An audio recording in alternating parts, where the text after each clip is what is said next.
The first question is, do you understand my accent? Yeah. Okay, that's important. If you don't understand something, just tell me, because there's no point for you sitting here if you don't understand. Okay, that's the thing. I was actually curious about it. I'm Czech from Europe. You know, I lived in New York for 17 years.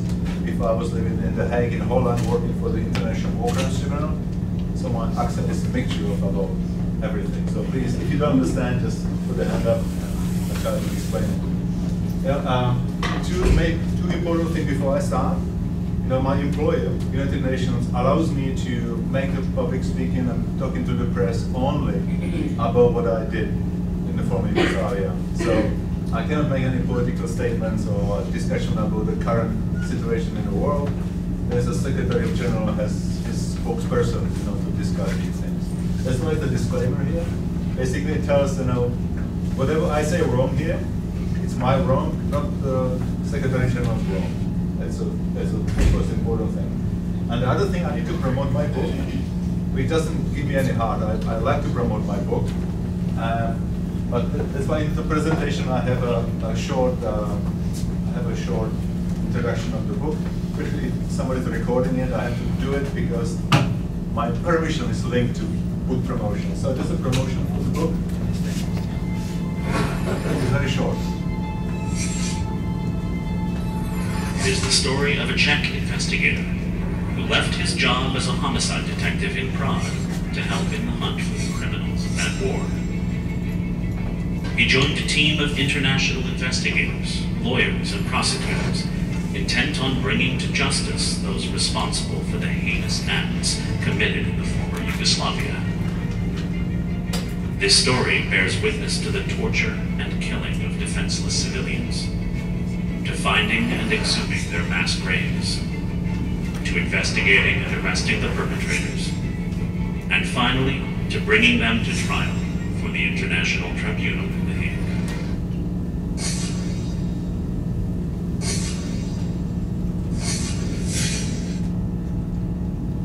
I was told that the school bought some books for you. I don't know where they are, but apparently they will be available if you're interested in that topic. I have only 45 minutes. Normally I do it for 1.5 hours, so I need to cut it short. So I will not go into the history. Maybe there are more qualified people here for the history than me. But about the UN, it was established as a result of the World War II. It basically is controlled, I want to be careful what I'm saying, but it's basically controlled by the 5 countries. You know, there is a General Assembly, which is like a parliament, like a Congress, where every state has a seat. But the most important part of the UN is the Security Council. And the Security Council has 5 permanent members, which is the United States, Russia, China, United Kingdom, and France. And they have a veto power. It means that whatever the General Assembly comes up with, you know, it could be vetoed by those 5. That's why I'm saying that they are controlling it. Because whatever goes against the interest of those 5 can be vetoed. And actually it is vetoed. So that's a little bit of flaw in the system, because nobody expected probably in those days in 1947 when it was negotiated between the countries after World War II, that there will be a problem sometimes in 2002 that one of those big 5 will get engaged into something which is happening in Europe now, which I'm not going to comment on. For me, Yugoslavia is far away from here. I understand that Yugoslavia is far away from here. It's a Central Eastern Europe. It was the communist state after World War II. It was controlled by Tito, Josip Broz Tito, who was a communist dictator, which on the outset looked much better than other dictators. He was kind of showman. You know, he was talking to the U.S. celebrities. You know, he had a boat that goes on the islands. You know, had actors come in to see him. He split with the Soviet Union, so there was a break between him and Stalin. He was a communist dictator in Russia, the Soviet Union. So by the split, he was seen by the West as better communist than the other communists. But the country itself was the communist regime, very tough. There was people in prisons, you know, as the political opponents. It was all very similar to the other communist countries. The only exception was that Tito was perceived as a better. When he died in 1980, the war broke out. The system was not prepared for succession because it was all about Tito and the Communist Party. In 1989 and 1990, the communist system in Europe fell apart, and there was a democratic movement in all those states, including Yugoslavia. And in that context of the dissolving the communist systems in Eastern Europe, also the nationalism came out. I think your colleague here actually said that when you take down a dictator, there's always a movement. It always goes like this before it sets back. So from this totalitarian regime, it went to the kind of anarchy before it sets back to more normality. And in that swing, there was this democratic movements where all of a sudden they didn't want to have communist parties, and they wanted to have a democracy, and they also want to have an independence. And if you bring into this political leaders, which are not, how should I put it, they are irresponsible, and they start to play on the nationalism, this is actually very dangerous. The reason I try to explain that, you know, they wanted to have, everybody hated Tito, but everybody wanted to be Tito. You know, you can have only one president in the state. So what happened was, those republics, there were 6 of them, well, actually last time, there were 6 of them, they potentially wanted to be 6 presidents, but you can't have a 6 presidents in one country. So they decided to run for the nationalism, and particularly in Serbia and Croatia, where in Croatia, the political leader, Franjo Tuđman, was more nationalist than the Serbian president. Serbian President Milošević was a typical communist apparatchik, very smart man, lawyer, banker, and he realized that the nationalism was something that he can actually generate the interest of the people.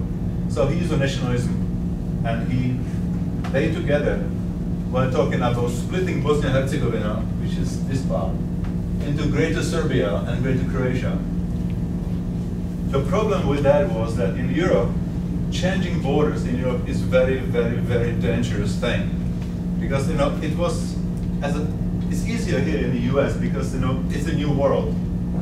The borders were set up, you know, and that pretty much, there's no dispute about it. In Europe, one piece belongs, I mean, this Slovenia belongs to Italy at some stage, and part of Croatia as well. Then Hungary belongs to Austria. You know, the borders are not that fixed because of the history. When you start talking about going back to something that existed before, it opens the Pandora box. So the European community said no to it. They said no, there'll be no changes on the borders. So they didn't allow to split Bosnia and Herzegovina into something else. They said it could be only within those borders. But when you put nationalism in motion, it's very difficult to say that, oh, we didn't mean that, you know, we meant something else. As soon as you start talking about, you know, they paid for us or we paid for them, or they killed somebody during the World War II, and now we need to get the revenge for it. As soon as you open the Pandora box, it's very dangerous. So this is what you see here. The war started on 31st of March and lasted about 5 years. But the pictures that you see here, it only happened, it only happened in 3 months. Beautiful city, about 70,000 people. They managed to destroy it like this in 3 months. And the reason for that, the army, the federal army, didn't want to they didn't want to fight street by street. So they decided to shell the place with whatever they had, with artillery. And they basically destroy it within 3 months, turn it into ruins. Can I ask a question? Was that picture, was that the Olympic torch at the bottom of the one? No. Oh, okay. No, it's a water tower. Oh, okay. So, and I need to stop the history. What happened was that the war broke down, people started killing each other, and the international community looked into it, saying we need to do something. The politicians came together, and in the UN they established the International War Crimes Tribunal, and they placed it in The Hague. And they established also a brother or sister tribunal for the atrocities in Rwanda, in Africa, which I'm not going to be talking about because I didn't work there. But there was like a two tribunals established at the same time. And the person who was behind it, very strong footprint, was Secretary Albright. Madame Albright, Secretary of State later, she actually was the permanent UN representative of the United States in the United Nations. Very powerful, very strong woman. And she basically was the key figure behind the establishment of the tribunal. And then I'll play a short video. I have a number of videos in it. This is what she says about the expectations. And you will see what the expectation among the politicians were. You know, the last tribunal which existed was the Nuremberg and Tokyo tribunals after the World War II. There was no experience between the end of the World War II and 1991 about how to prosecute international war criminals. It was for the first time that tribunal was put in place, and they didn't know how it's going to work. So this is a short video about what I'd like to turn your attention to the issue of another matter you touched on, and that is the creation of the tribunal. Could you share with the judges why the member states of the United Nations voted for the creation of the tribunal, what the concerns were, what issues it hoped to address, what goals it hoped to achieve? Well, I think that all of the people that were involved in it, the permanent representatives in the Security Council, as well as the non-permanent ones, and others who were not on the Security Council, were very much aware that we were involved in something new, though discussing the Nuremberg precedents, that this was not a war of victors, that we were really dealing with a situation that was ongoing, that the procedures had to be established that would not only identify individual guilt and expunge the collective guilt, but make sure that proper punishment was meted out. And it was, in many ways, being present at the creation of a brand new organization. I must say that we ran into a great deal of skepticism.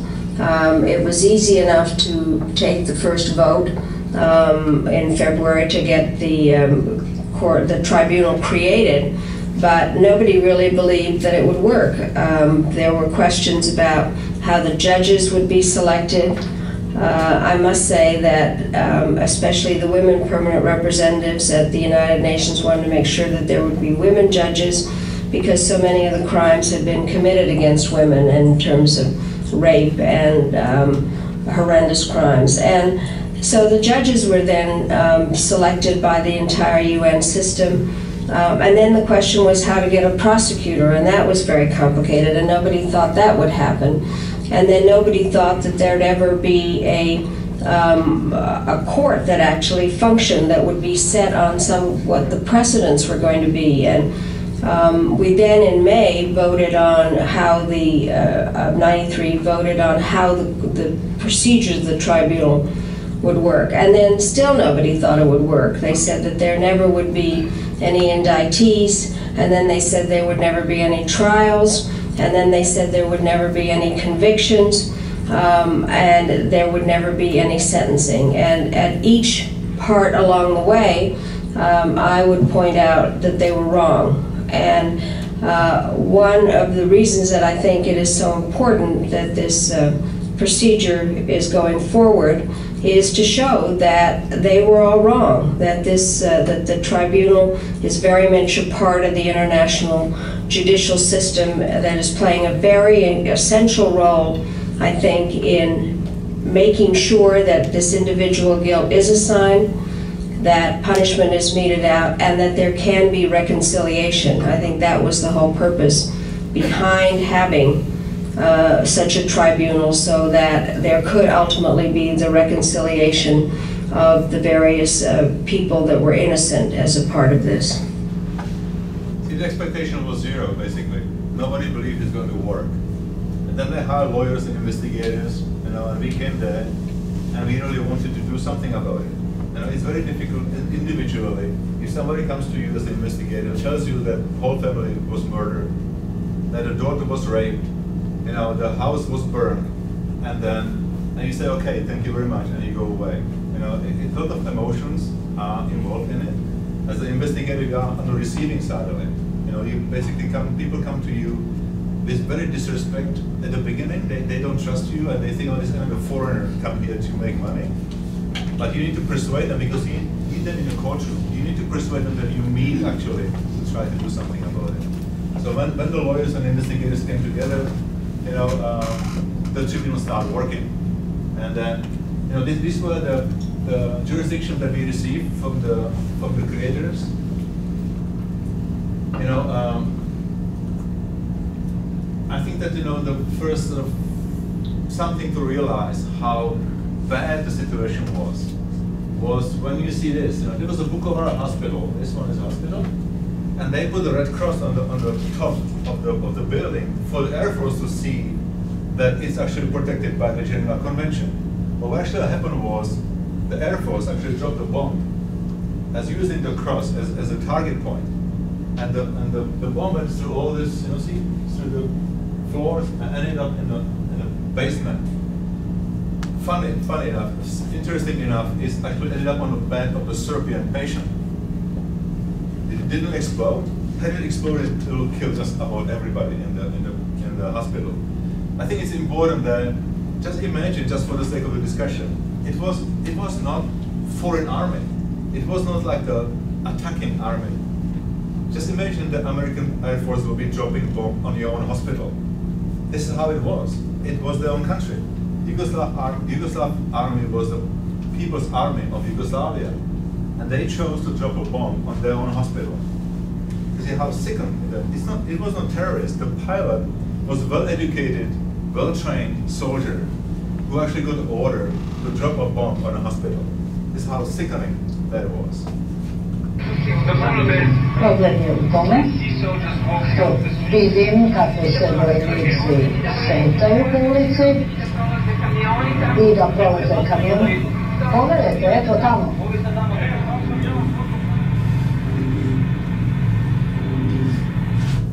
The video is a show. It's the Red Cross person. He was a Swiss guy, Mr. Bossinger, who was sent to evacuate the hospital. And the Yugoslav army came with him as a kind of convoy. They didn't want to let him in. And they were basically saying, it's too dangerous, you still cannot go there, even though it was agreed that they are going to come. Why they did it? They wanted to take some people from the hospital before the Red Cross came. So they put about 300 people on the buses, on 5 buses, and took them in the back door. You saw the buses on the bridge. They took them back door after the hospital before they allowed the Red Cross to come to the hospital. After the Red Cross and monitors from the EU came, they actually marked everybody who was in the hospital, and those people survived, right? But those 300 were taken away before the Red Cross was called. And now, another short video, just for you to understand the situation, you know, in Vukovar at the time. You have one group of people, Serbs, who won. The Croats were not able to defend the city after the conflict. 3 months, the Croats basically had to surrender, and the Serbs, you know, won, and they took control over the city together with the Yugoslav army. And I want you to see, just for my next explanation, you see the misery of the people that were going through the streets, and then you will see the celebrating party in the short.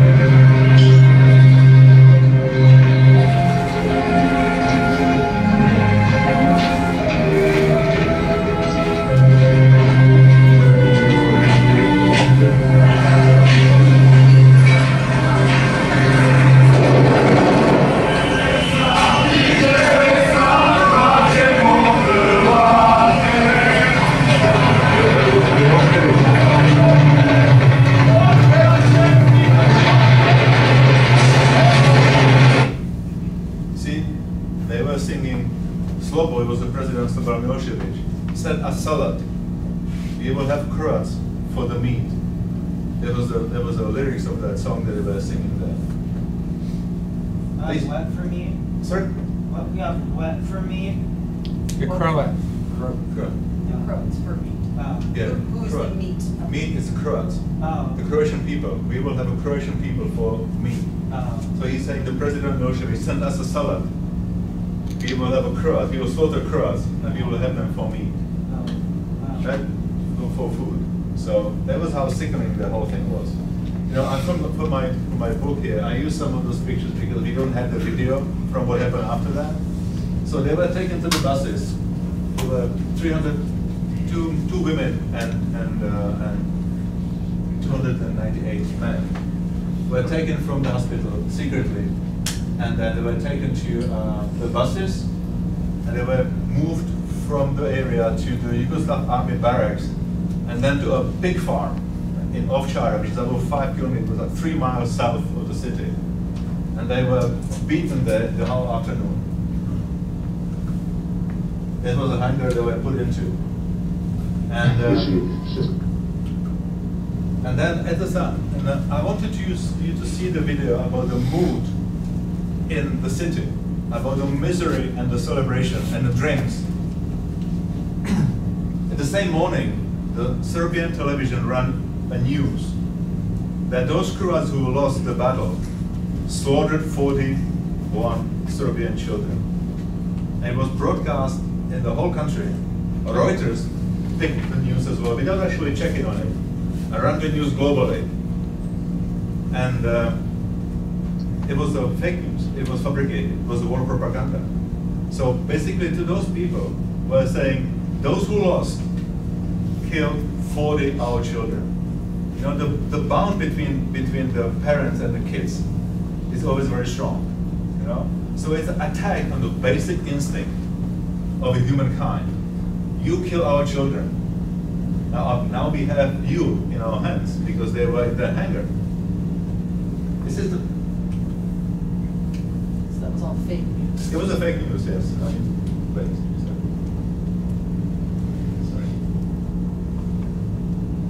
Ti si se sinoć pratio iz Borovog naselja. Da. Molim te, kratko svedočenje. Škola, deca, šta si?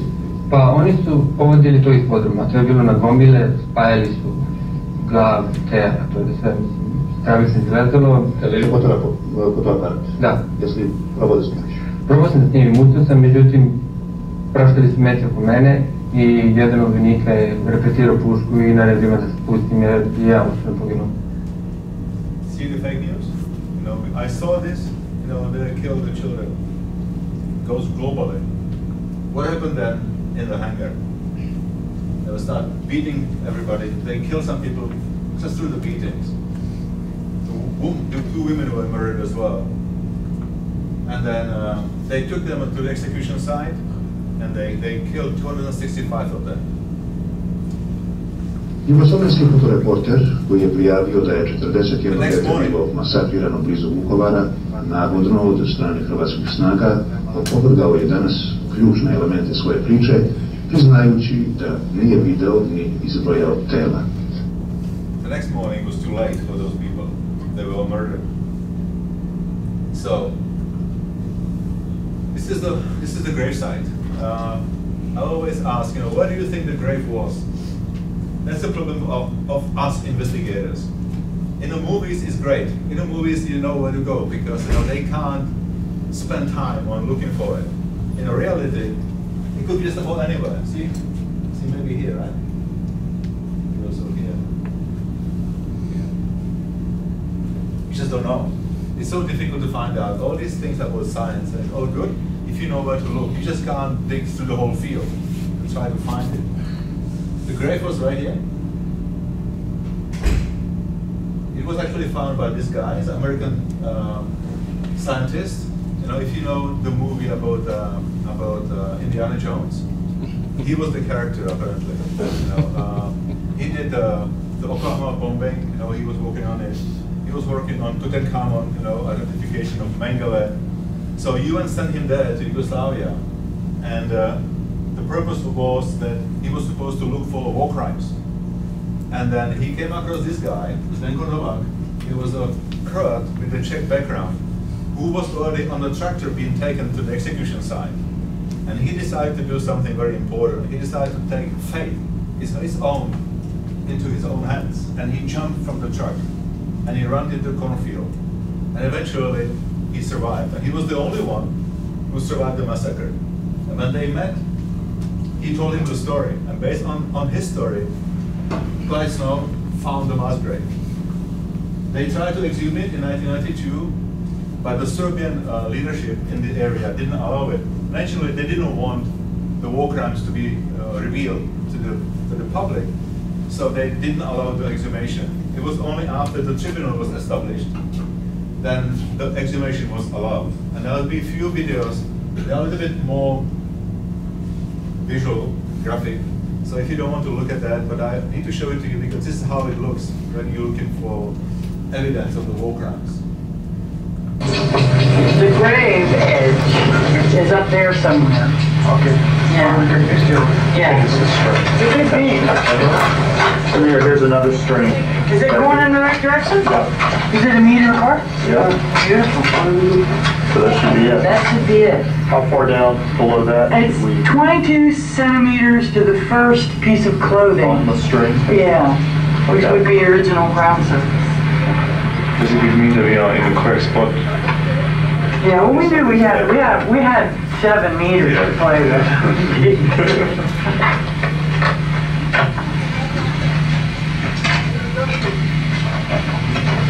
I'm sorry, what? So anyway, so this is how it looks actually when people work on the grave. It's very, I'll try to put it nicely. It's difficult work. You know, the stench of the place is terrible. You know, decomposition, it really stinks, and it gets until your clothing about everything. You know, it's just, and then you basically walking over dead bodies. There's no other way how to do it. You actually need to walk on that grave. We didn't know how many people were in the grave. It was 200. It was 200 bodies in this particular grave. There was 65 people still killed, but we still couldn't find, until today, we didn't find the grave. Whether they removed it secretly or whether, you know, buried somewhere else, but there was exactly 200. Okay,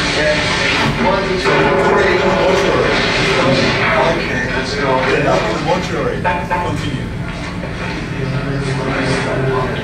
What the roof drain? Yeah, that might be. Yeah, it was tired. Exactly. We've recovered 5 bullets from it so far. But the other thing is, he's got this bag and this tubing, which looks to me like it would have been a wound drain, a bit of tubing put into a wound to drain fluid or blood out of it. So this was plainly a man who had been injured and was still in hospital suffering the effects of his injury. This proved that the body came from the hospital. We still didn't know who that person was. Now, for the criminal investigation, we need to basically 3 important things. You need to find the bodies. You need to identify how they were killed. It means that there was violence in the death. That they didn't die of natural causes, and you need to identify them. Before you go to the court, this is what you need to have. You just can't come to the court with an indictment against somebody and say, we don't know where the bodies are, we don't know how they were killed. So that was the first thing, to identify, you know, where they came from. There's a sample of this. And then here you can see we were looking for the trauma. This from the bullet in the head, it was execution. There's the trauma here. And then basically what they did, they washed all the saponized flesh, and then they put the bones back together. And they were looking for any fractures, you know, any dental records. They were looking for whether somebody was right or left-handed. Anything it could be used for identification purposes. So that is about this. His name is Mikhailo Zara. It says he was an ambulance driver at Vukovar Hospital.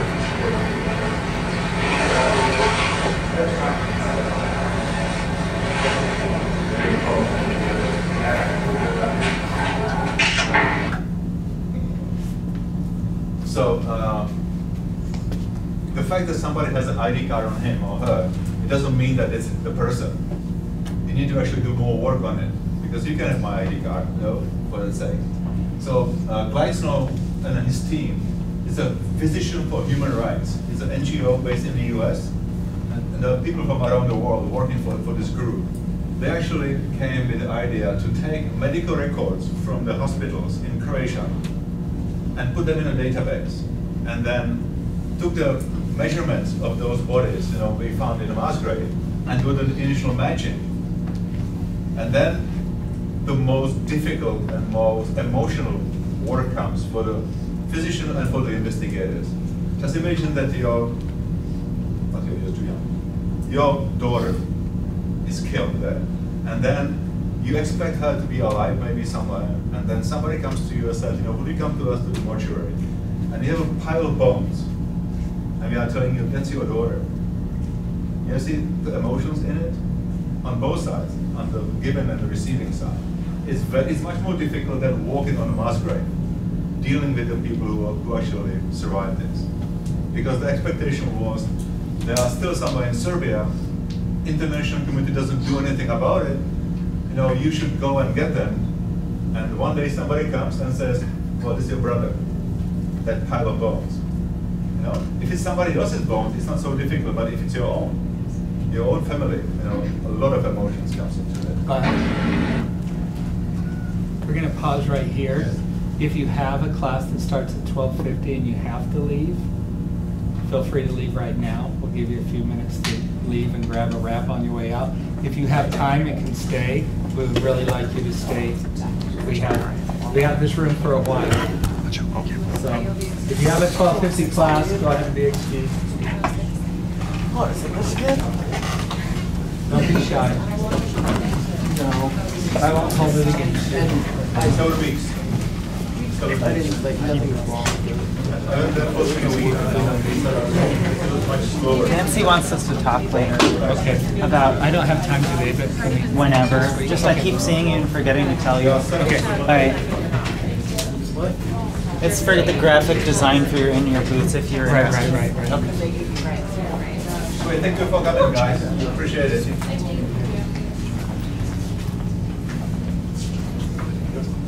Oh darn, one of the students left that I wanted you to meet because he was from Slovenia. He's here playing basketball, but okay. Now, for those who survived this so far, I'll continue with this. So, this is the prison in The Hague that the UN contracted, for putting the prisoners in, those responsible for it. The problem was that nobody wanted to arrest anybody. The government in the former Yugoslavia had no interest in it. And the reason for that, if Croats started arresting Serbs, they would say, why didn't you arrest also Croats?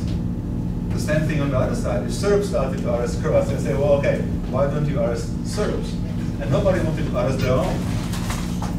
And NATO, which was deployed from 95 onward in Bosnia-Herzegovina, they were saying, it's not our mandate. Our mandate is to implement the Dayton Agreement. It means implement the peace in the Bosnia-Herzegovina. So if we do something like arresting war criminals, it will cripple our operation. Because the local population will turn against us, which will cause that we will fail our mandate to implement the peace. So nobody wanted to do anything about it. However, you see that the prison was quite nice.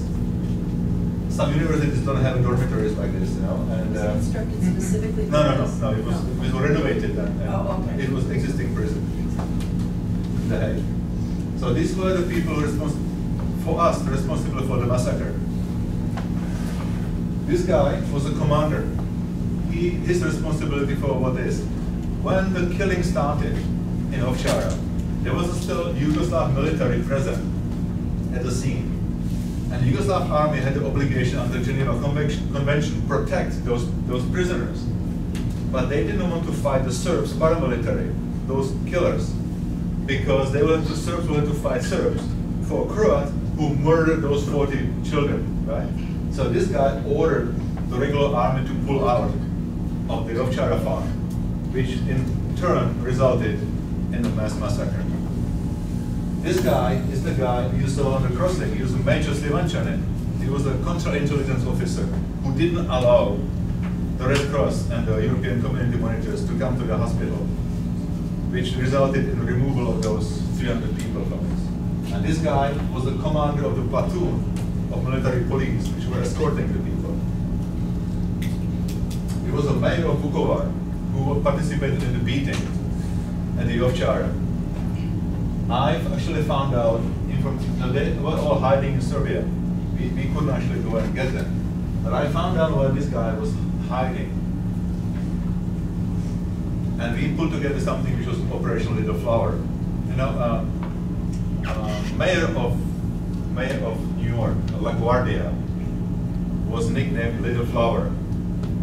And then because this guy was also mayor, so he used the code name Little Flower. Nothing to do with LaGuardia, it was just the name we put together. So, again from the comics, we actually went to him under pretend that we are going to investigate the crimes committed by Croats on the Serbs. It was a trick that we put together. So my colleague, Kevin Curtis, is a British policeman, went to his family, and then with the interpreter, and it was his wife and Dokmanovic. And they basically was telling, you have to come with us to show us where the crimes were committed in Croatia. The part of Croatia was actually controlled by the UN. So the whole thing was that we are not going to go to Croatia where Croats will arrest you, but you come to the UN-controlled area, you will show us that the crimes were committed. And then initially he agreed, then he disagreed, because he was afraid of the Croats. But because the indictment against him was sealed, it was not public indictment, he didn't know that we were actually looking for him. So we told him, you know, we are going to guarantee you that the Croats will not arrest you. He never asked for guarantee that we will not arrest him, because he didn't know that he was indicted. And so eventually he agreed to go with us, not for showing where the crimes were committed, but to talk to the American General Klein, who was the administrator for the UN for the region. And he wanted to negotiate with him selling of his house. So eventually he decided to come and to meet General Klein and discuss the sale of this property. And on the way back, his colleague of mine would go back to his house for dinner because his wife would be cooking dinner for him. And then they will sign the statement that he actually gave to us about the crimes committed by the Serbs. So it was a trick. The whole thing was a trick. So what happened was, there was a Polish special police, it's like a Delta Force, you know, special police unit, which was providing the security for General Klein. We engaged them for the actual arrest, for the physical arrest. And we were waiting for Dokmanovic to come across the bridge. We couldn't go to Serbia. We had to wait for him to come across the bridge. There's a huge river, it's called Danube. There's a bridge over it. So we had to come across the checkpoint on the Serbian side to be on the bridge, so that we would not kidnap him from Serbia. So we were waiting for him to come across the bridge. There was a VIP escort waiting for him to take him to General Klein to discuss the sale of the house. And then this is how it looked.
You are charged in an indictment and named in an arrest warrant issued by the tribunal. Vi se teretite u optužnici i vaše ime navedeno u nalogu za hapšenje koji izdao Međunarodni krivični sud. You are charged with the great breaches of the Geneva Conventions, crimes against humanity, violations of the laws or customs of war for your role in the beatings and killings which occurred at Ovčara Farm near Vukovar on the 20th of November 1991. Do you understand? Optuženi ste za teške povrede Ženevske konvencije, zločine protiv čovječnosti, kršenje ratnih zakona i ratnih običaja, zbog vaše uloge u mučenju i ubijanja na stvarnom običaju u zemlji Vukovara 20. oktobra 1991. godine. Da li ste razumjeli ovo što vam je rečeno? Rečeno, ali to nije istina. A I understood, but it's not true. Looks not for this.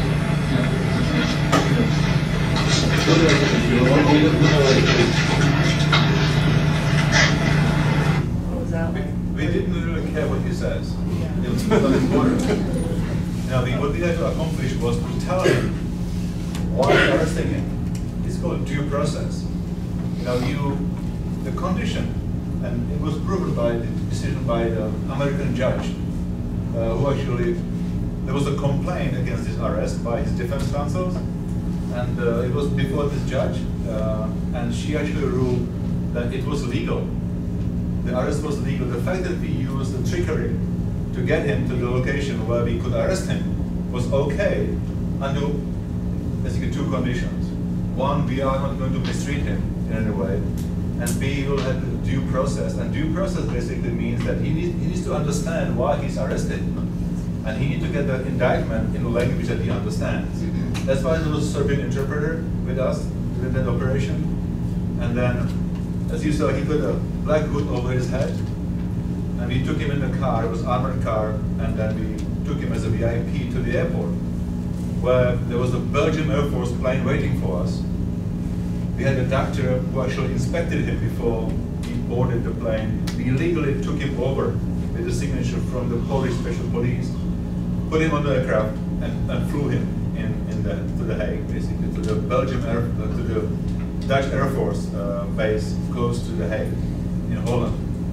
And when the Polish police searched him, as you saw it, they also took a handbag from him. And when we were on the aircraft, he wanted to smoke.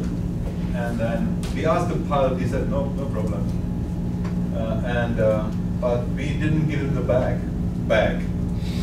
So this Kevin Curtis, the guy who was on the cartoon, he actually offered him cigarettes. He said, I'm not going to smoke from you because my wife is waiting for you back home. She's cooking dinner for you. So he didn't want to have a cigarette from Kevin. And then when the lawyer who was with us, Clint Williams, also an American lawyer who was with us, when he gave him the indictment, he wanted to bag because he wanted to put the indictment into it. And we didn't understand why he was insisting on having the handbag back, until we got to the prison. We walked into the prison with him, and when we were handing over the items, Kevin Curtis, British policeman who never had a gun in his hand, put a hand into the bag and pulled a loaded revolver. He actually had a gun in the bag. And then, as I always joke about, we work for peace, we are not armed. So he would have been the only one on the aircraft with the gun. So luckily, Kevin Curtis didn't give him the bag, because it'll be a whole different story. I will not be standing here for sure. Now the impact, this what we saw was the first arrest of the indicted war criminal since the end of the World War II. We basically proved that it can be done. All these things about, NATO cannot do it, and the member states cannot do it. I always say a bunch of crazy people, as myself and my colleagues, basically went into the situation to prove that it can be done. Nobody got killed, nobody got injured, and we had a prisoner, in the Hague. There was a whole proceedings, and then eventually he hanged himself. He committed suicide.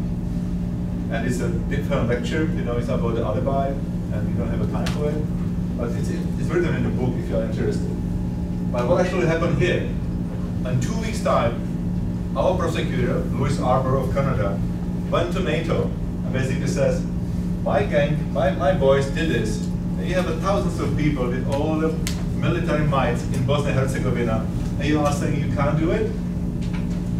So basically she ashamed them. And then 2 weeks later, British SAS went for the arrest. They actually picked 3 guys on a sealed indictment. One of them was stupid enough to put up with them, so they killed him. The other one got arrested, and the third one ran away into Serbia, but eventually was arrested and prosecuted for genocide. What year was this arrest? This one? Yeah. 1997.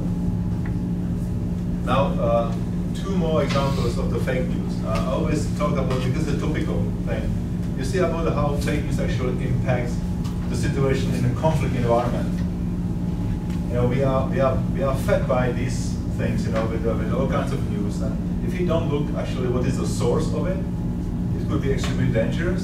It's much more dangerous in a conflict situation where people have weapons and they are emotionally affected by this. So the first one. Muslimanski ekstremisti dosjetili su se valjda najstravičnijeg načina mučenja na planeti. Protekle noći u Srpsku nejak žive su bacali u kaveze lavovima u zoološkom vrtu Pionirska dolina, tvrdi srpska straža sa Kromolja. So the radio television Belgrade ran the news here, for those who don't see it, that the Bosnian Muslims are throwing Serbian children as a feed for the animals in the zoo in Sarajevo. Right? This basically is broadcast on the media, you know. So you are killing our children again. You know, I was deployed in Bosnia and Herzegovina. I was still working for Interpol, but I went for 1 year unpaid leave, and I went to as the head of the security for the United Nations to Sarajevo in 1994-95. And during that time, I saw a small boy, about that big one, who was coming to the Hotel Holiday Inn and begging for batteries. He had a Walkman, you know, for you guys, you know, Walkman is an iPad, but there's an old version of it, right? It has a battery to it. Okay, so this guy wanted the batteries for his Walkman. And he always came and said, "Oh, sir, you promised," and I always forgot it, you know. And I saw him next day, I said, "Ah, damn it, those batteries."